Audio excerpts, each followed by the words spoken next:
মনকে যদি স্থির করতে পারেন গোবিন্দ পাবেন।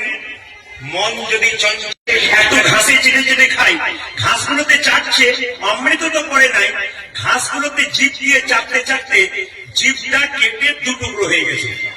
এই ঘাসটার নাম কি ছিল? এরকা ঘাস, যাকে বলা হয় কুশ ঘাস। জিভ দিয়ে চার কেটে গেছে, তখন থেকে সাপেদের জিভটা কাটা। এইবার সবাই লক্ষ্য করুন, যে যেখানে বসে আছেন ভাইরা, যেদিন কৃষ্ণ কালিয়ানাগকে দমন করবে সেদিন একটা সুযোগ পেয়েছিল, দাদা বলরামের জন্মদিন। প্রশ্ন করবেন, কৃষ্ণ মনে মনে ভাবছে দাদা বলরাম যদি থাকে তাহলে তা আমি কালিয়ানাগকে দমন করতে পারবো না।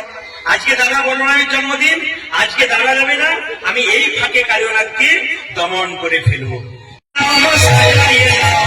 সজয় রামা সজয় রামা উঠে যাবার সময় হলো, সাজাইয়ে দাও সাজাইয়ে দাও,